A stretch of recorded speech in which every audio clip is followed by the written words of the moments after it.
All right, good evening. Welcome to MUFON Los Angeles. My name is Steve Murillo. I'm the State Section Director for MUFON Los Angeles, and I want to welcome you tonight. We have a very interesting program. So who here knows anything about the UMMO people or the letters that the UMMO people have been circulating or injecting into our society since 1966? Has anybody heard of the UMMO? Okay, maybe one hand or two hands. Very, very popular in Europe, or well known in Europe, UFO phenomenon. Tonight, noted French ufologist Denis Denocla became aware of these letters in the early 1990s, and he and a network of people throughout the world have been studying these papers ever since. In all, some 1,500 papers have been sent out over the years to noted chemists, biologists, physicians, statesmen, and the like, recommending solutions to problems that they themselves have been struggling with. Solutions in mathematics, astronomy, and anti-gravity propulsion have been given to us by the UMMO people. The UMMO people are described as a Nordic race, and according to our speaker's research, various teams of the UMMO people have been coming and going from this planet for many, many years. Today, roughly 20 UMMOs still live on this planet, according to Denis. Tonight, Denis will take us on an unprecedented investigation into the origins of crop circles, a revolutionary cosmology, the secret of how UFOs move, patents of anti-gravitational spaceships, and the first deciphering of an extraterrestrial language. Denis will combine his lecture with the DVD video he produced entitled Presence, and this DVD is the fruit of several years of research by he and his team, specifically addressing the analysis of the so-called UMMO documents. Would you please put your hands together and welcome Denis Denocla from France.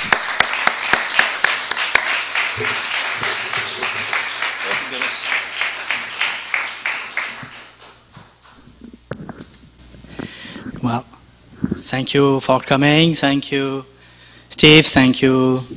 I will thank also the whole team. By our fault, we were a little bit late. So I will, do this. So we will speak about something that is not known in America.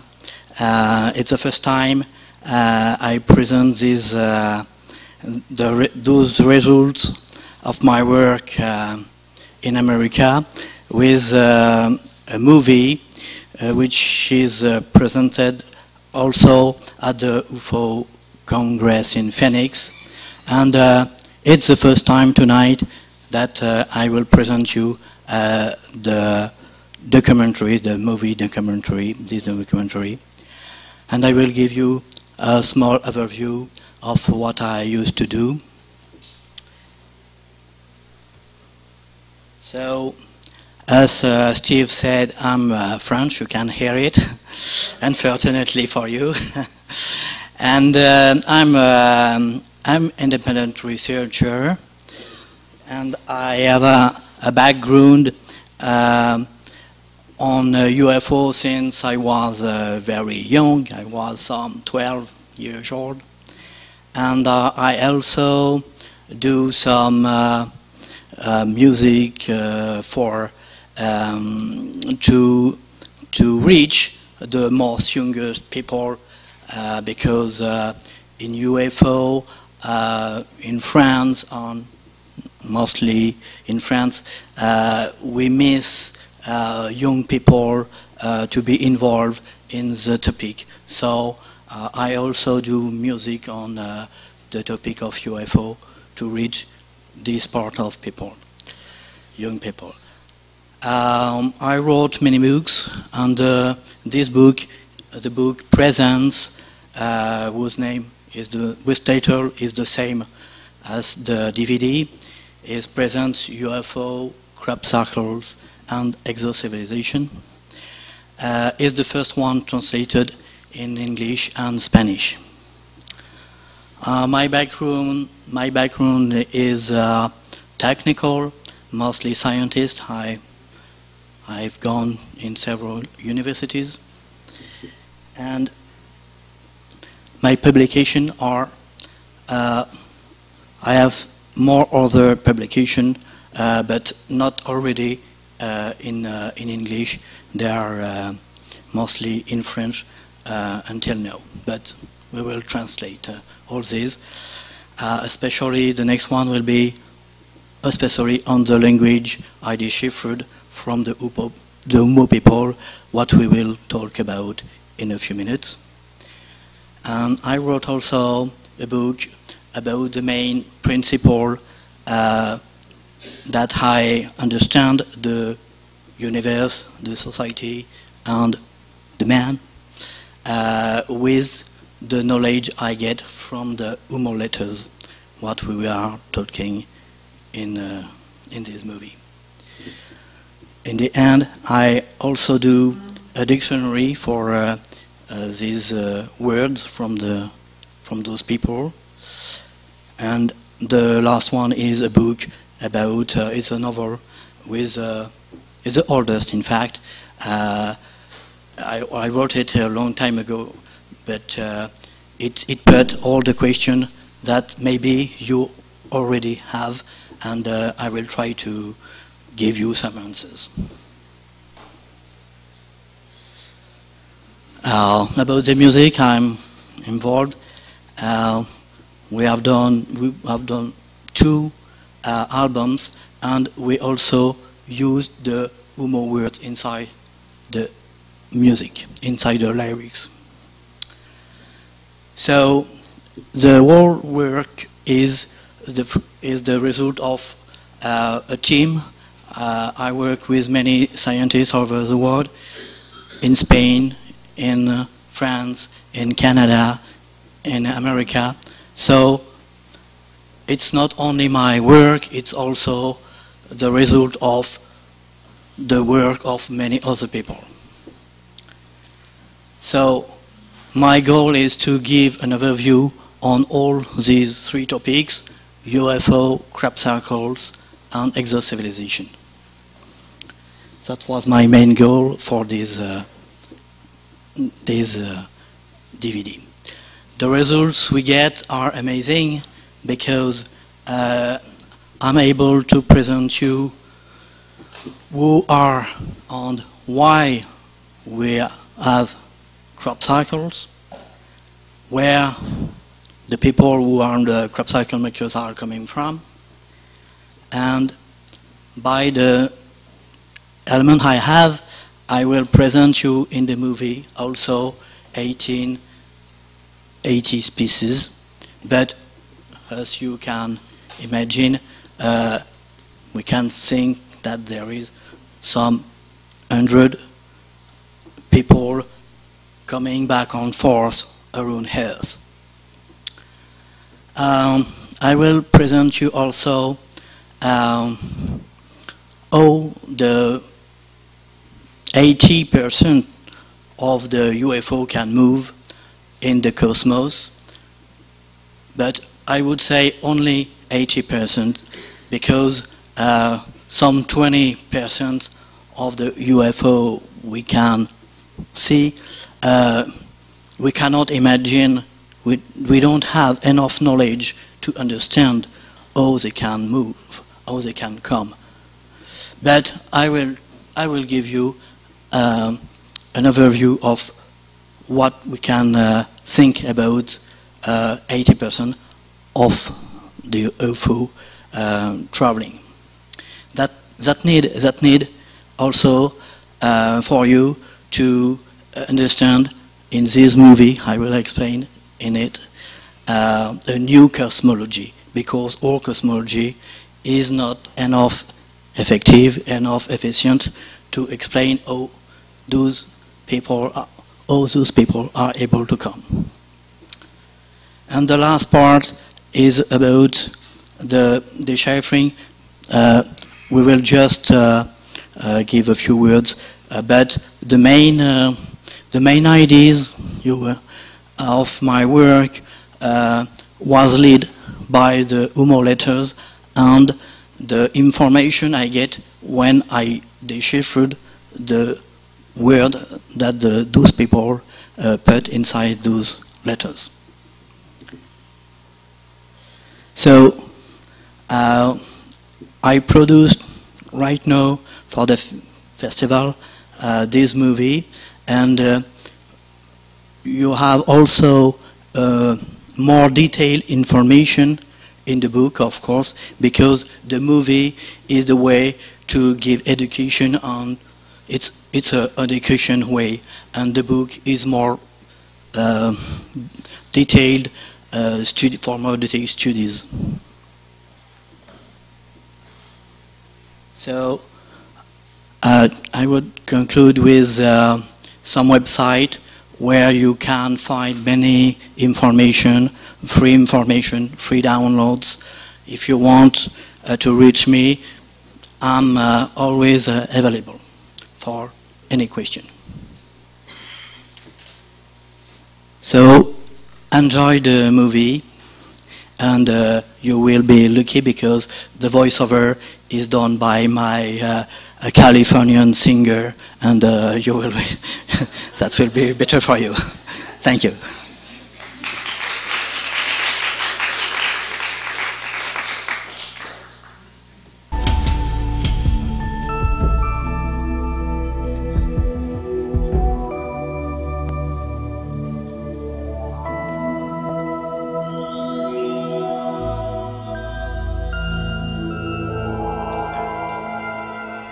We have with us today from Paris, France, Denis Roger Denocla. His talk is on visitors from 18 different extraterrestrial civilizations who are working with us on Earth, believe it or not. Denis will delve into an inquiry of the origins and purpose of UFOs and crop circles.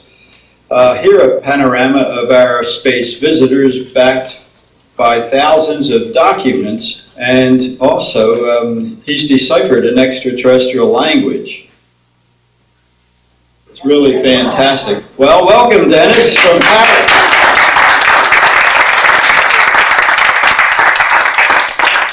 I will talk about the UMMO file, which is an event that happened in 1950 in south of France, where some element, some proof that some UFO landed in 1950, and it was the beginning of a very, very amazing story.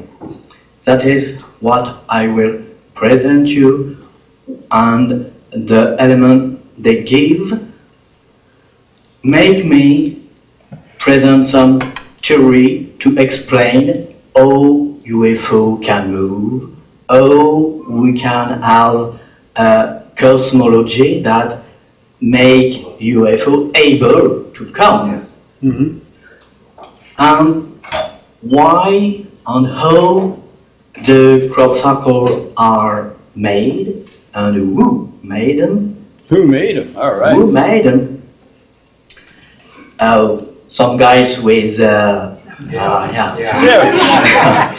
What is the UMMO planet? The UMMO planet is first the document about those guys who are sent to many people, mostly scientists, but also common people or people involved in UFO. So those people receive the letters and the reports that explain where they are coming from, how they are living, how is their mathematics, how is their cosmology, how is their language, how they live. How they live. How they live. And all those letters have been gathered. Well, they say they are 3,860 pages. We just only get 1,400 letters, the half. So there is still some letters we are looking for. But with those letters gathered, it was possible for me to analyze them and to make a big database to analyze the words. There were special words you will see in a few minutes in those letters, and that means nothing for nobody. During 60 years, nobody was able to understand those words. In 2004, I done the deciphering of those words. That understanding have nothing to see with any language, any terrestrial language. It's absolutely different from any terrestrial language. That made me easier to understand something. So maybe it's an old.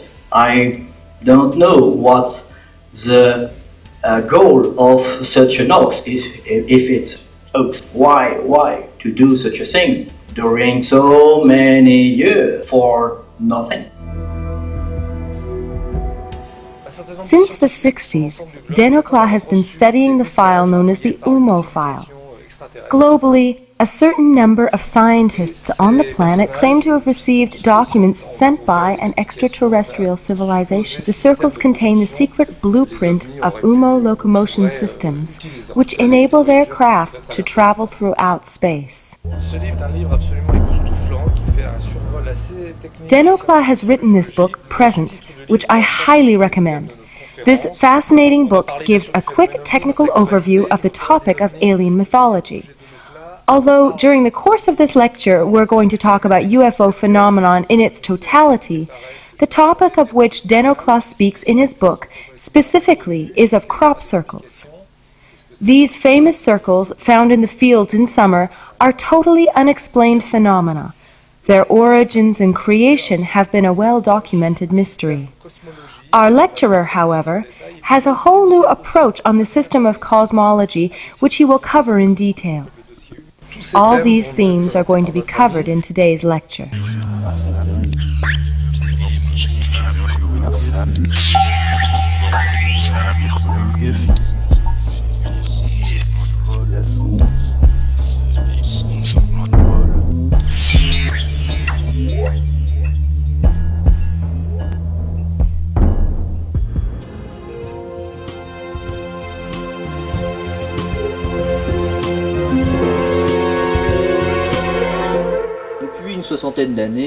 For about 60 years, UFO phenomena has been recorded and counted in hundreds of sightings, but it is not new.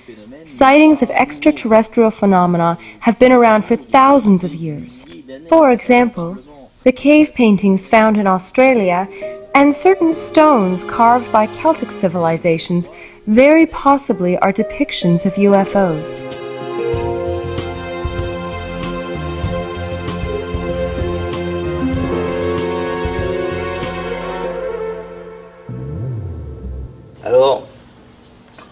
In the contemporary period, we have more precise data and more evidence. One of the fundamental key points to look at in the overall understanding of the phenomenon begins in the 1930s when, on Earth, we began making radioelectrical experiments to communicate with radio waves all over the planet. Radio waves rebound on the ionosphere in order to travel and communicate throughout the world. In recent experiments, a strange effect has been noted in that some of them don't bounce back from the ionosphere but continue out into the cosmos. So our Earth, after the 1930s, becomes a very noisy planet in terms of electromagnetic waves that travel at the speed of light and propagate themselves in a radiating manner all around the Earth. The Earth, which was just a grain of sand lost in the ocean, becomes finally a kind of pulsar of electromagnetic waves. What does this imply? It means that all the beings that have the means of receiving electro signals, instead of focusing on the hundreds of thousands of worlds in the cosmos, are going to focus more precisely on those that make noise, specifically Earth.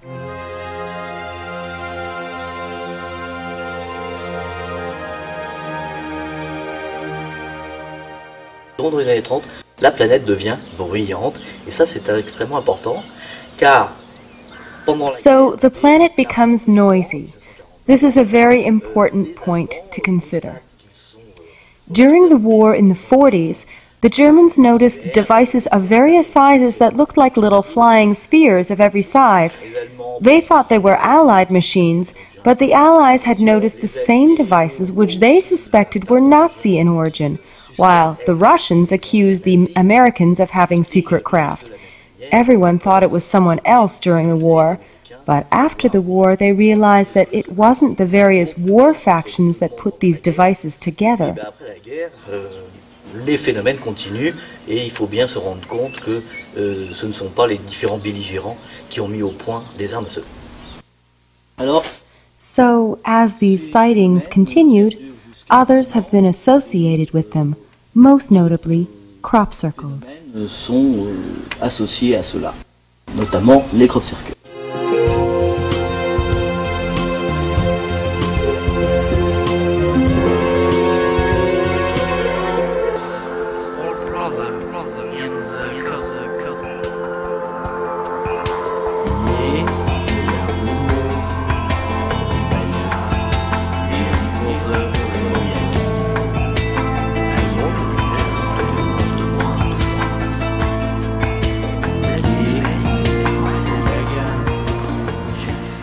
Il y a aussi des éléments très intéressants concernant les crop circles. There is also interesting data concerning crop circles themselves. This is a file we've been working on for the newspaper with Paul Sutter. The information given to us by Sutter gives us a technological, scientific basis from which to construct a certain number of temporal particles, some of which were based on the drawings of the crop circles we talk about in the book, Presence. By comparing a certain number of UMMO texts, we have uncovered important data about the origin and purpose of these crop circles. In the beginning, I pretty much ignored the crop circles, as many people do. I assumed that pranksters have made these patterns in the fields of wheat and that they would get too old and the crop circles would stop. But instead, the circles were becoming more and more complex. As they continued to appear, we realized that it couldn't be the work of humans playing a practical joke. These are very complicated mathematical constructions, fractals, and very elaborate conceptual presentations. With Tom Sutter, we did a small typology so we could get an idea of what we could understand from these patterns. There were specifically two circles that were remarkable, that most people have heard of, the one at Chilbolton and the one at Crabwood Farm in England. They are relatively close to one another. Crabwood Farm is the one where you see the head of an extraterrestrial with a disk written in ASCII, in binary language, which has a specific meaning and which was carefully deciphered and identified. Alors, il y avait une petite polémique sur ce CD-ROM. One of the words mentioned brought about a bit of controversy that will be explained in detail. Within the team of people that worked on this identification, there were some different opinions on one of the words. I worked on this with an American, Louis Osborne. At one point, a tractor went through the field and destroyed some of the code. However, if you put the wheat back into position, the word that was hard to understand becomes the word believe. Pourquoi believe? Il y a une bonne raison. How do we come to this interpretation? Well, firstly, we are in the UK, and therefore it is quite likely that it is written in English. This is a very powerful reason, don't you agree?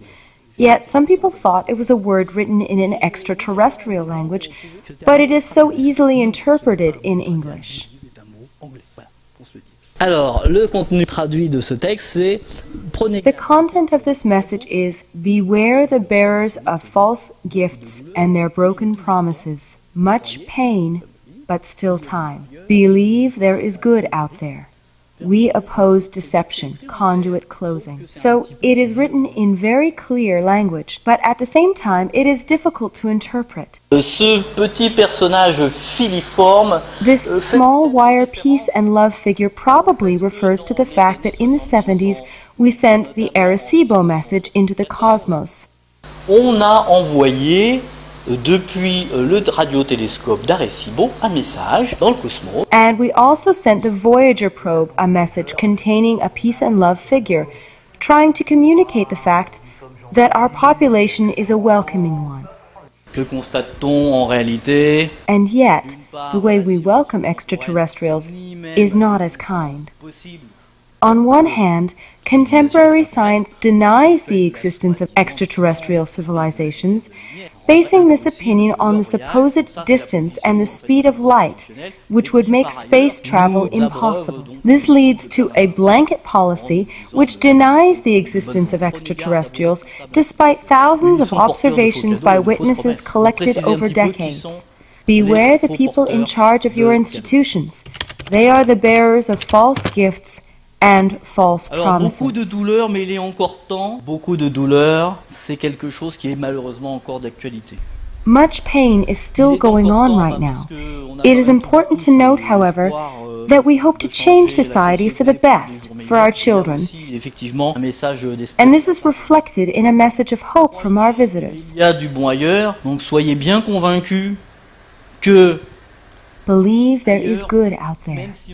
In other words, be convinced that elsewhere, even if we, speaking as a voice of the visitors, do not intervene, there are some positive forces at work. This message encourages us to conceive of all the beings in the cosmos as a potential solidarity. These are sentiments that are found in various documents. They're a kind of constant refrain throughout these sources. We oppose deception. So, as we understood it, this deception has to do with deception by the people in charge of our society, the officials in charge of the various institutions. And this point of view on extraterrestrials is very categorical concerning the management of our governors, the people governing us. They are categorically very cynical and dangerous. But this is one of the good reasons to enable people to become aware that there are other points of view, not only on the Earth, but there are other ways of looking at things. So keep this in mind while I tell you some other facts about the crop circles themselves. So, as we look at the CD-ROM here, it's held by the hand of this figure. Since it's a CD-ROM, we can extrapolate the size of the figure in relationship to the size of the CD-ROM, and assuming that it is a conventional CD-ROM, you see that it is an ASCII binary code. So we have this person who has a large head, macrocephalic, which is 30% larger in size than our own heads, and the being is about 3 meters tall. And he's pretty thin and has a much larger head than body. I worked with Frédéric Laurent to prepare this book based on my notes of research, and we worked very hard on this project. And he said, "Denis, why don't you talk about the 4 planets, since you talk about it later?" So let's talk about these planets now. Let me direct your attention to this pattern on the crop circle and these 4 points with lines going through them. If we look at them as planets and not UFOs, their significance takes on an entirely new meaning. On the inner side of the first planet, there are 2 planets, which are almost aligned, and one that has a bit outside. It is important to see how they are laid out. Now, going back to the message of Arecibo, a very innocent one, we have crop circle in Chilbolton, which directly addresses the Arecibo message. I don't think this is by chance. There are 2 separate crop circles, or squares in this case, or rectangles. This is a response to the Arecibo message, exactly the same pattern, plus a few modifications, and turned upside down. I'll take the bottom parts and show you how it works. Here above we have decimals and codes, and then a particular number that corresponds to our DNA here. There are a few modifications in the Chilbolton answer. I believe they have included the chemical abbreviation for silicon. It documents our population in 1974, or 1970, I'm not sure. And here we have the average size of human beings, 1 meter, 455 centimeters. But here the size is not the same.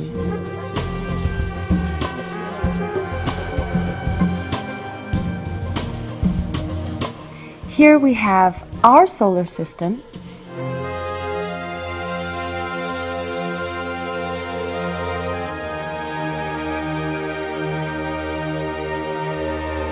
Here at the bottom we have a description of the Arecibo radio telescope with its dimensions. Let's look at that for a moment. Here is the Arecibo telescope, and in response to that we have this pattern. Previously, we had the same, but not exactly the same background as the usual pattern of all crop circles.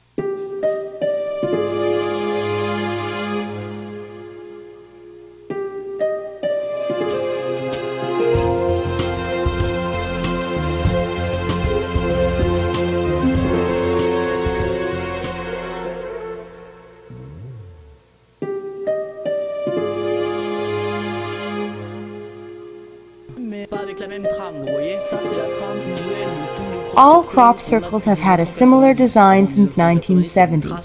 Before that, we had traces, but they weren't actually crop circles, so this is the classic layout of all crop circles. The next year, in the same place, we have what? You don't know? What do you mean you don't know? Here, Mr. Denocla makes a joke, pretending not to know what this formation is, and his listeners demanding a refund. He continues to say, seriously though, it's actually a fractal interferometer, which we've set up in South America. So this fractal interferometer received the Arecibo message to within about 800 meters. I'm not sure of the exact measurement. What's interesting to notice is that this Chilbolton crop rectangle is connected to all the others because of this pattern shown on the screen.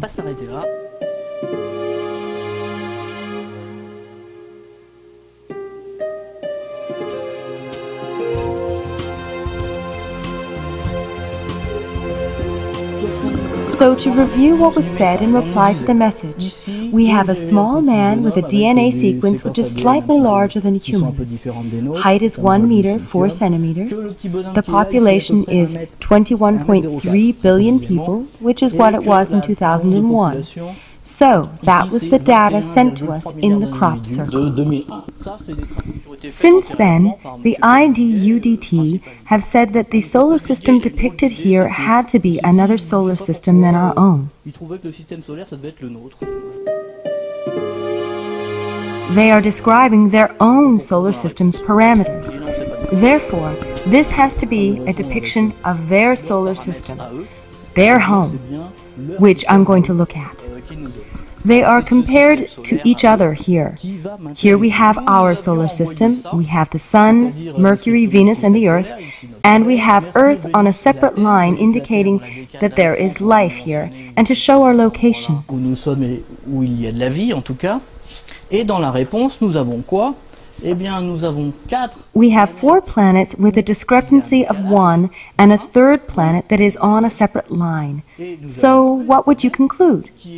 We could conclude that that's where they come from, these people. This indicates quite a complex planetary system because they have 2 planets with almost the same orbit. And in this orbital area, we have 4 planets, one closer to this Sun and one further away, and 2 sharing a very similar orbital trajectory. Sur cette zone orbitale, on a finalement 4 planètes, une avec une orbite un petit peu intérieure et une autre avec une orbite extérieure, et 2 avec à peu près la même trajectoire orbitale. Est-ce que ça vous rappelle pas quelque chose?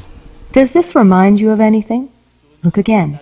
Here we have these 2 planets with such a similar trajectory, they are very similar to the 4 planets represented on the Crabwood Farm crop circle. And we can see this fairly well on the Crabwood Farm circle.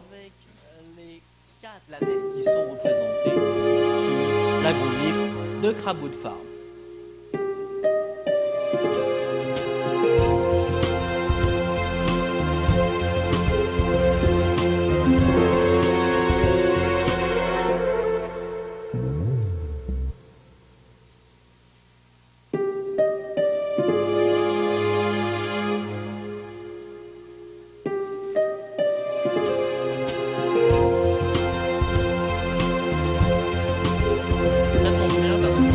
But because of their proximity, you can view both crop circles from the air.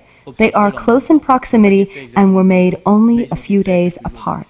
Et on les voit, ils sont à 1 kilomètre de différence, ils sont énormes et on les voit tous les deux en même temps. Moi, je suis pas...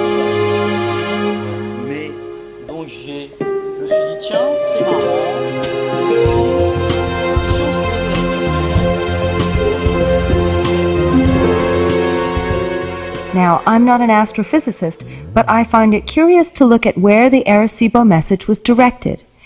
It's interesting to note that the Arecibo message was directed coincidentally into the M13 cluster in the Hercules constellation with a very precise, very narrow angle of 1 degree.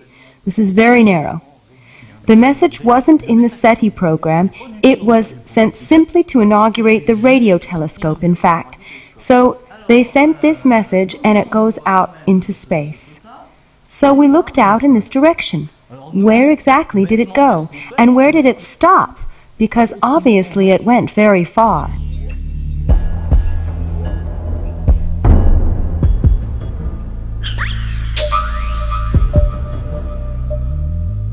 So the key is the following.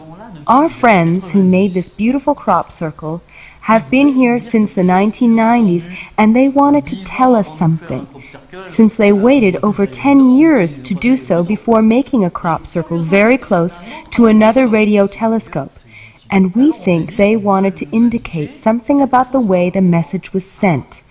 We think it was a reply to the Arecibo message. Why did they wait so long, and what is it they wanted to tell us? The Arecibo message went in 1974, and we have their answer in 2001. 2001 minus 1974 is 27 years. So in answer to the question, where did the Arecibo message stop, we thought we'd look at what we see about 27 light years from here. So we looked between 25 and 30 light years away. What do we find there? Well, not much, actually. Maybe only 2 solar systems. The first one didn't make any sense, so we cast that one aside. So we only have one left to look at, and that one fit pretty well. It's New Hercules A, and it's quite a complex solar system. It's located 27.4 light years away, so it fits. And it has an old giant star in expansion phase. So let's look at the way the planets are organized in the planetary system here, using this diagram to represent them.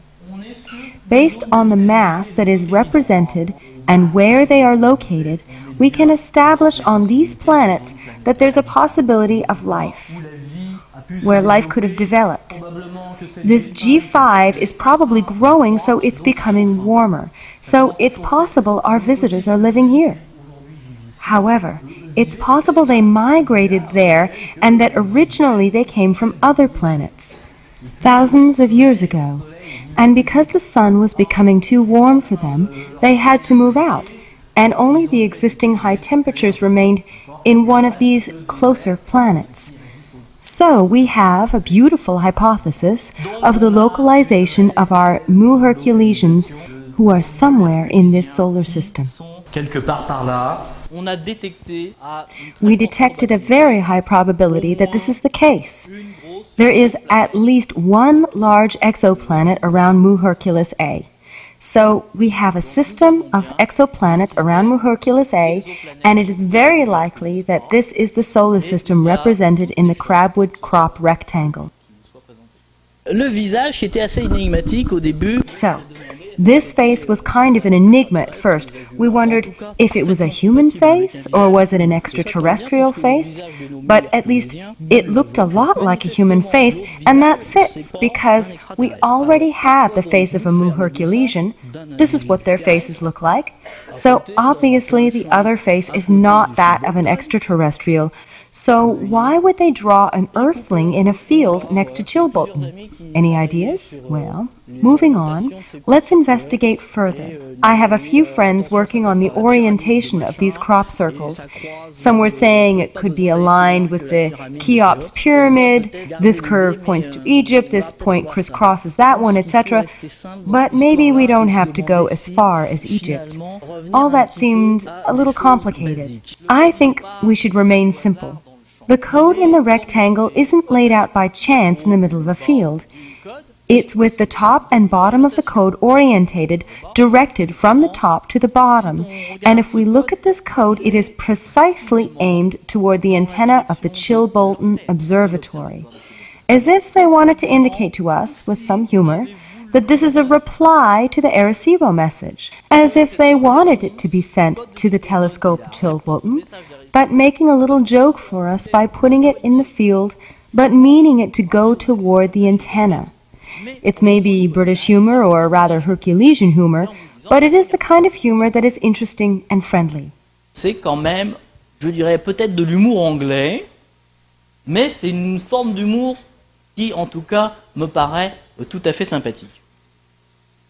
Et puis, si je raisonne de la même manière pour ce visage... Now, if we think in the same way, looking at this face, zeroing in on the top and the bottom of this face, you see that this face has a very precise orientation, and it is oriented where?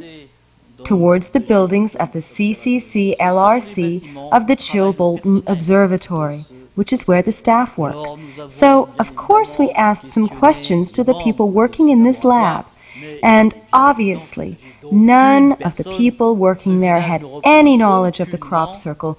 They said they had no affiliation with it, especially the head of the lab at the time the crop rectangle was made.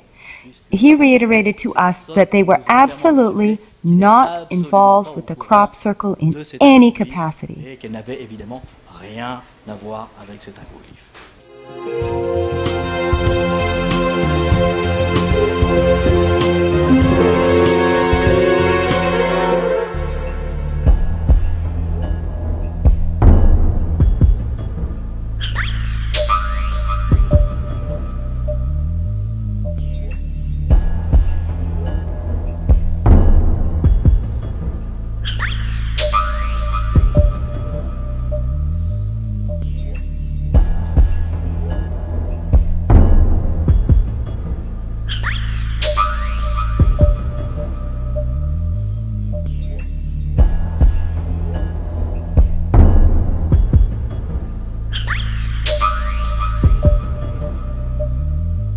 Il y a énormément de polémiques sur les documents UMIT.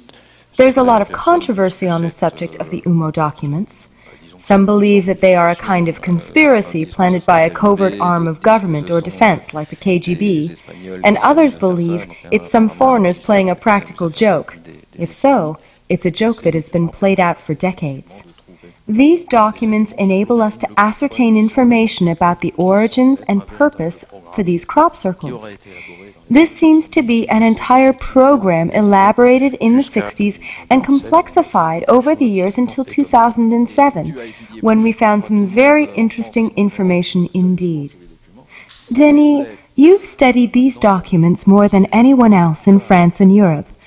I'd like you to tell us what you've concluded comparing these hundreds of documents that we talk about in the book Presence. Tu as travaillé sur... At first, I worked on the classification of the extraterrestrial races. What was very surprising was that I couldn't find any similar documents. So I told myself I'd make a small typology of the beings we observed through the sightings listed in these various working groups. And I couldn't find anything really convincing. But it turned out that the UMMO documents contained references to other extraterrestrial races and civilizations. So, using what these UMMO people informed us with, we were able to count 18 races. So I compared a number of UMMO documents with all the information I'd gathered for the last few years, trying to compare the data, and I concluded I could indeed group the data into about 18 races, but I'm sure there's a lot more. So, we have a database of documents to talk about various races. It's interesting to see that races talk about other civilizations, and our Earth seems to be like a little meeting point or a coffee shop. We have reference dates of when they arrived and when they left the planet, the folds in space that they used to come here. We have information about what they used to come here, how frequently they visited.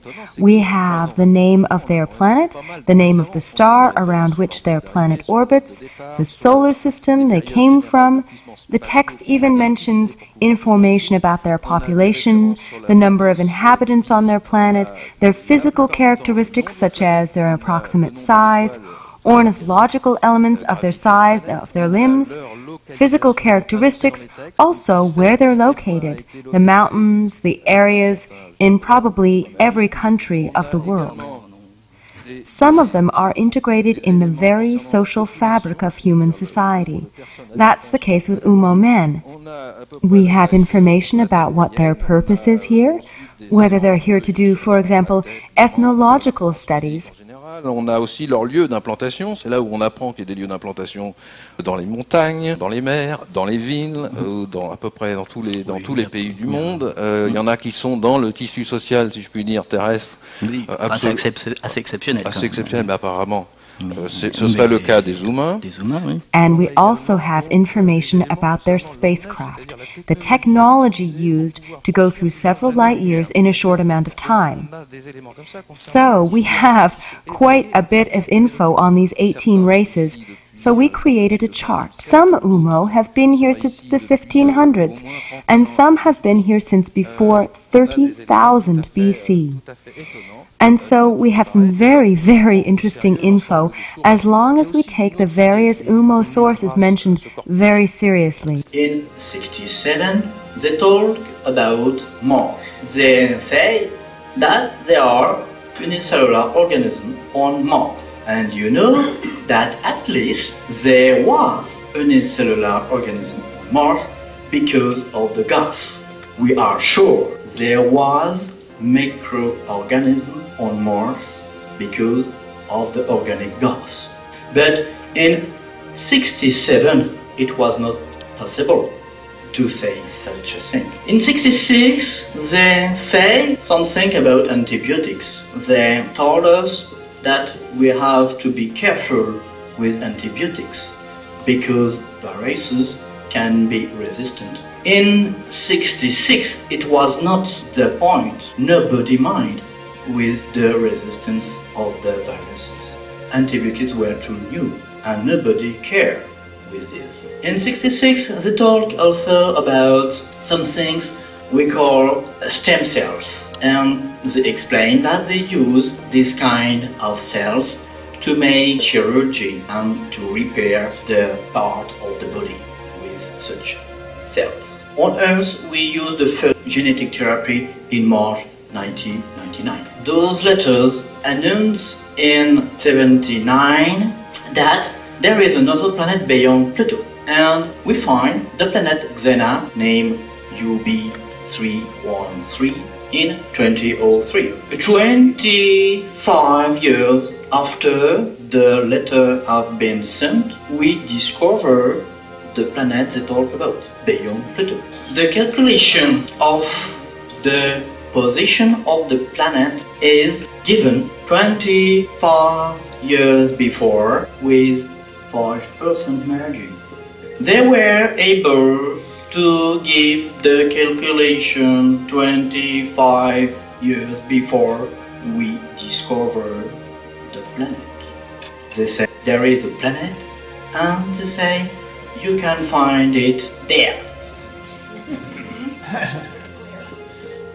But don't believe us, we are not ET. We are just strangers.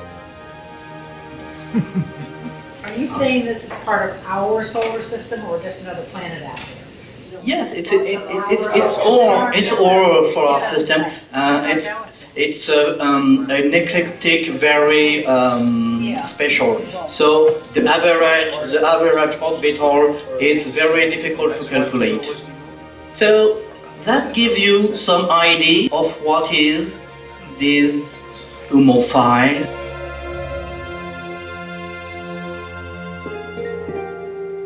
Another interesting feature of the documents is the overriding philosophy of non-intervention on the planet Earth. If we are the object of observation by these exocivilizations, some of these exocivilizations are in charge of our protection and the access to our Earth. Some of them have a mindset that would be considered relatively incompatible with our own evolution, and their interferences are judged as a disturbance or dangerous for us. So how access is given is mentioned in several UMMO documents.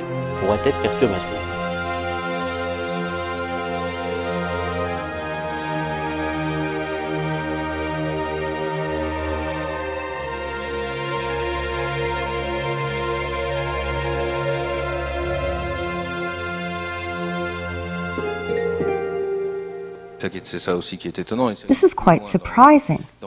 The documents go further in non-aggressive invasion in that these particular races are mentioned in UMMO texts, but also Atienza texts, and from another source, the Atienza. The Ducaeans are the civilization that controls access to our planet. They mention another civilization which is quite ancient and sophisticated and developed, to which they refer and ask for directions when they set out on missions to foreign planets. So, any exo-civilization that can venture here can't go beyond their control.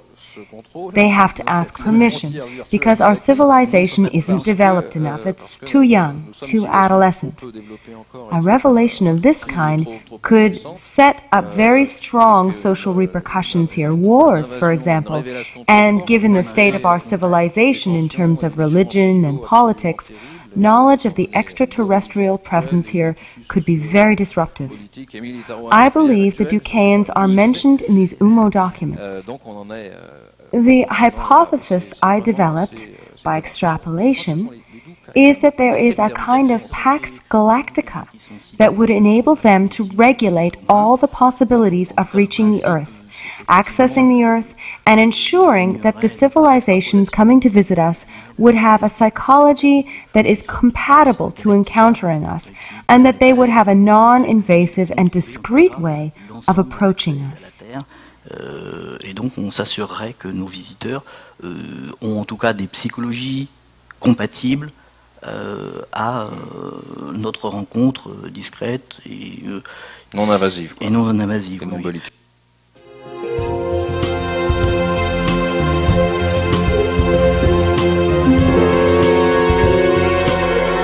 On va continuer pour passer à la cosmologie humaine. Oui.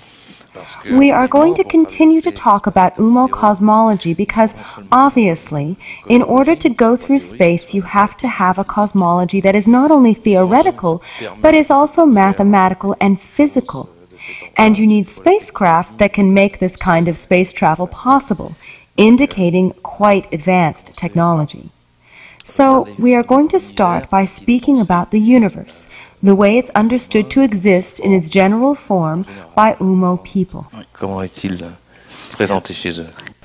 Alors déjà dans les années 70, des gens comme Andrei Sakharov avaient... In the 1970s, Andrei Sakharov developed a new cosmology that is multi-layered. In Sakharov's cosmology, he uses multi-layers of the universe, pairs of cosmoses that evolved into sequences over time. De succession, en fait, si vous voulez, de Big Crunch et de Big Bang, avec des paires de cosmos-anticosmos qui évoluaient au fil des séquences. Imagine a big bathtub, and these bubbles are paired up in tubes. All of these are pairs of cosmoses. That is what the universe is made up of. Incidentally, the reason you've never heard me talk about universes, only cosmoses, is because I'm referring to these pairs of cosmoses. When I speak about all the cosmoses, I use the term universe. Now, when we look at the work of Sakharov to explain the coming of UFOs, then the research becomes really interesting, and it enabled people like Brenner to develop theories. It took us until the 1990s to finalize these concepts, and we use them in what's now known as the string theory. In 1998 to 99, we started to assemble the puzzle that we found in these documents.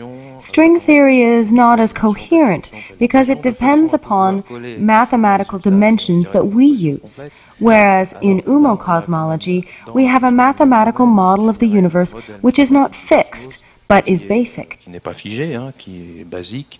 Le concept même de dimension doit être révisé. The very concept of dimensions needs to be revised. They give us a cosmology model of the dimensions as angular.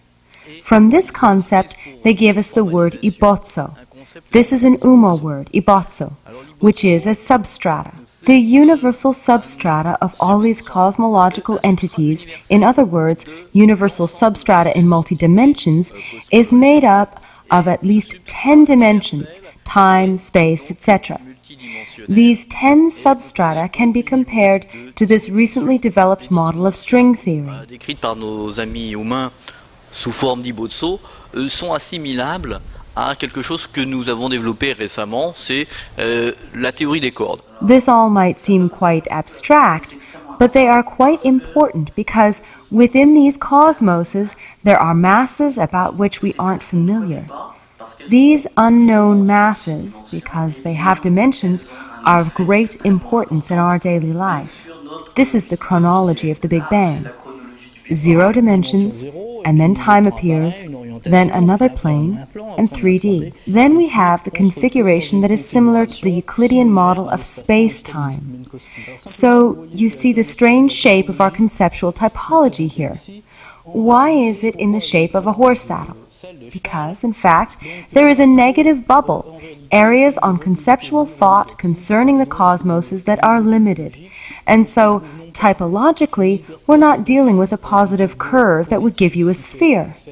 With our typology, there is a negative curve like a pancake. Imagine that this cosmology is going to change shape depending on our cosmological advances. When a typology develops which is suitably advanced, and we go through the electromagnetic field of the light paths, we're going to emerge from this pancake out of the tridimensional framework and go through another tridimensional framework.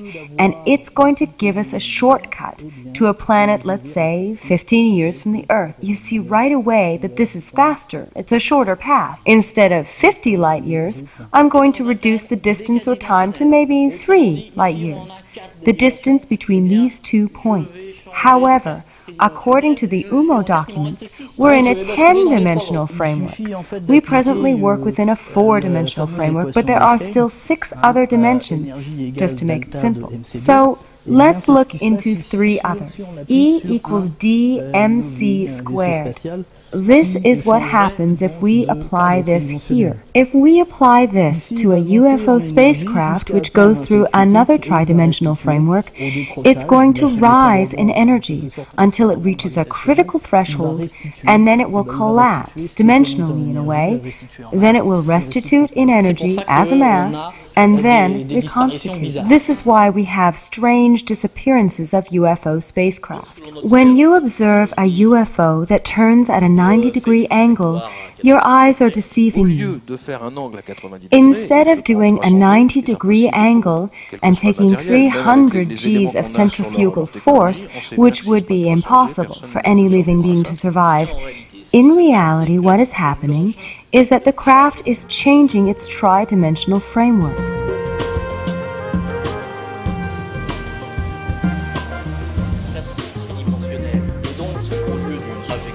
Instead of a visible right-angled trajectory, the craft goes through another tri-dimensional space, goes through a loop, and comes back out again in order to make this 90-degree angle.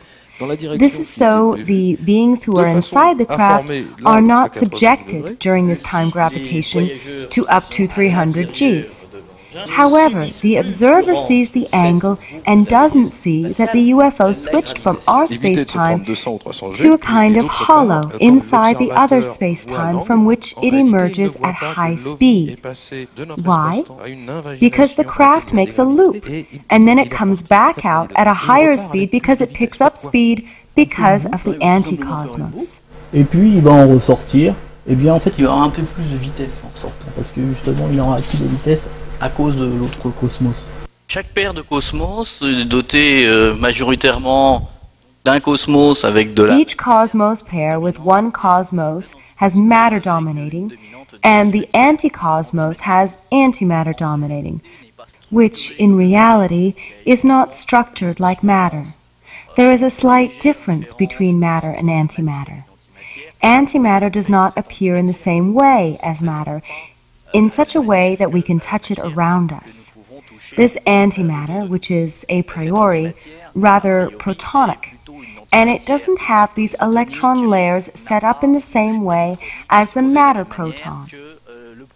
So, in our antimatter cosmos, we don't have a planet or a structured solar system, but rather huge masses of matter going through an effect called the border effect, which has an impact on our matter cosmos. How does this impact occur? Through an intermediary membrane called exody in the UMMO cosmology. Qui est dite xoodi dans la cosmologie de nos amis humains. So, in this cosmos, we have imaginary masses like a loudspeaker. On each side of the loudspeaker, we have air. It is the pressure of this air that makes it possible for us to hear sound. So it's exactly like the manifestation of these imaginary masses that are found in the anticosmos, the effect of which we feel as this membrane effect. Because this membrane lets gravitation go through, this is what we see, the famous black masses. Black energy is easy to explain because the mass is on the other side, it moves, etc. And so, to find the missing mass, you just have to look for it where it is, on the other side. La masse manquante, il suffit d'aller la chercher là où elle est, c'est-à-dire de côté.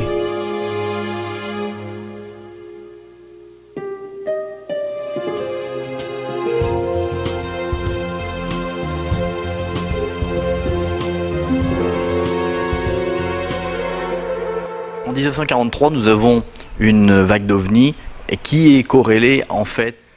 In 1943, we had a UFO wave correlated, in fact, to a very specific cosmological event. Space folding, large and long-lasting folding of space, enabled exo-civilizations to travel through space and to come within reasonable delays of time to visit us. If we want to look at the typology, the spaces of the craft that have come to us, 70 to 80% are small, very basic, simple aircraft. Here in this pie chart, we have a diagram of space and the critical mass for a spacecraft to attain in order to switch tridimensional frameworks. You see that the charted weight in this area is not the same for a cigar, or an egg, or a flying soccer ball, or a flying saucer. Even for a traditional flying saucer, it is not the same, depending on the shape. For a flying tagine, for example, we still have another pattern. C'est encore une autre montée en charge, et pour le tagine volant, nous avons encore autre chose. Alors ce plissement So, this folding, which enables us to take shortcuts, is in reality much more complex than a wave or a fold. It is likely much more like an accordion, so there are many folds. Donc il y en a plein des plis. Il y a plein de plis et ça fait l'accordéon. And you can see the light going through the pancake. So it has a long way to go. It takes a long time to get there, even supposing you've got the speed of light. But of course, we never go the speed of light. The idea is to go across the crests. Here is a phenomenon like a tunnel effect that enables a craft to go even faster. But here it would still take 6 to 9 months to travel between planets. On serait sur 6 mois, 9 mois, quelque chose comme ça.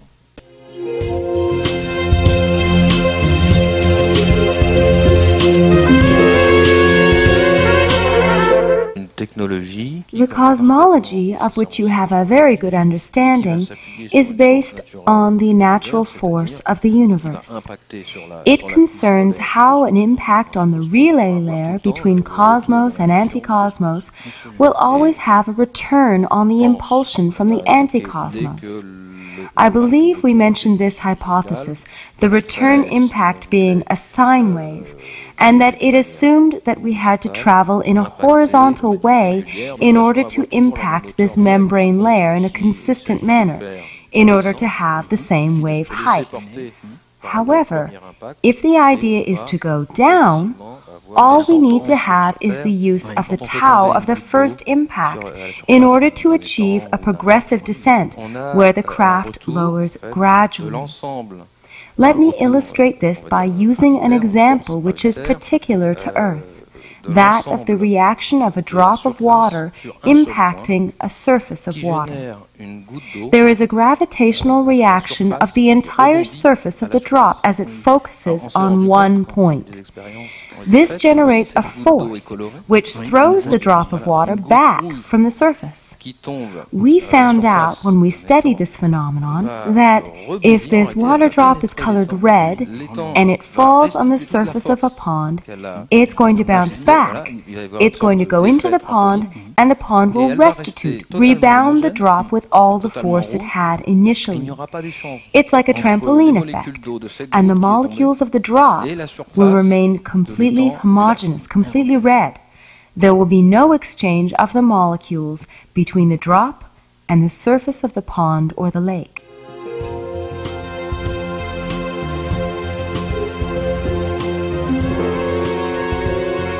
On a en particulier We have a particular article about the work of Searle and his SEG theory, which consists of concentric rings in which cylinders turn in on themselves.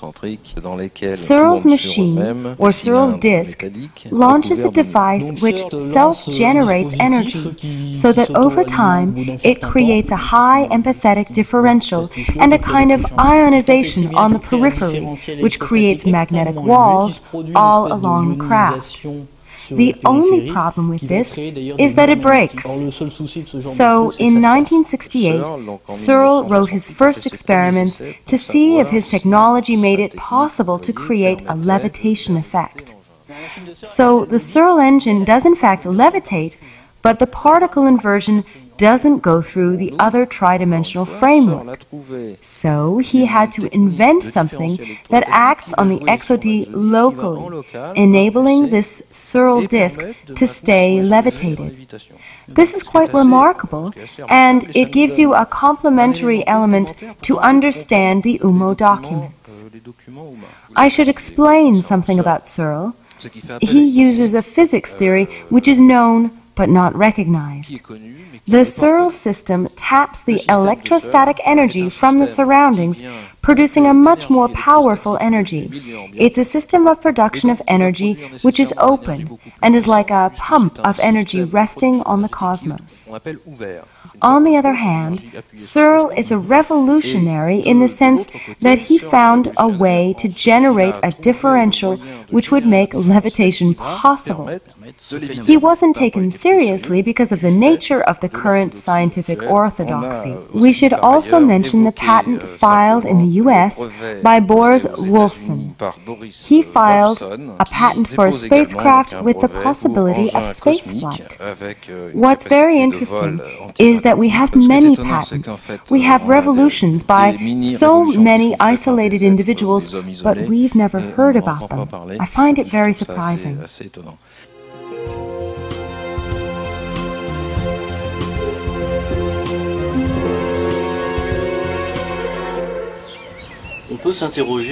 One can wonder why extraterrestrials are not monsters with 18 heads and 50 limbs, although the answer is most likely all around us.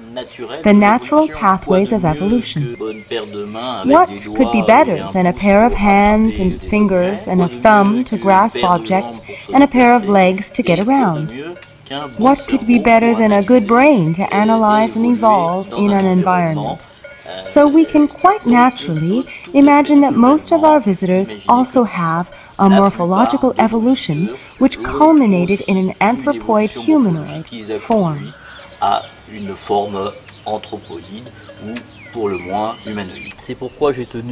So this is why I wanted to express demands for a recognition of exocivilizations through a manifesto. So this manifesto for the recognition of exocivilizations, what is it based on? It's based on foundations we developed in France during the Revolution, which are basic human rights, the rights of man. The manifesto proposes to extend these rights to exocivilizations, to recognize and exchange with them, and a recognition of our own ways of functioning. For example, the Geneva Convention, the Convention of the UN, and of course, human rights for human beings, for earthlings. It's through this legal form that we can really ground our basic exchanges in such a way that will be fruitful. and will enable us to have mutual recognition. This will guarantee both to the Earth civilization and other civilizations that there will be no interference from our leaders. One of the main humanitarian gestures we should all support as citizens should be to require or demand from our leaders the return of the bodies of the extraterrestrial people who died to their families. Because I believe it would be a great human gesture towards these courageous explorers that took a risk and made the effort to come and visit our foreign soil, most likely in an attempt to protect us against ourselves. Donne la peine de venir nous étudier et probablement nous protéger contre nous-mêmes surtout. Cactus 15.9, turn left lane 270. Cactus 1539, hit birds to Los West, I'm returning back towards LaGuardia. Okay, you need to return to LaGuardia. Turn left heading up 220. 220. Tower, stop you to park, returning. Who is it? 15.9, he bird strike, he lost all engine, he lost the thrust in the engine. Walking like a panther, your deep color captivates my brouhaha. In a concert of fragrances, played by Mozart and Baudelaire, the luxurious feeling, I feel your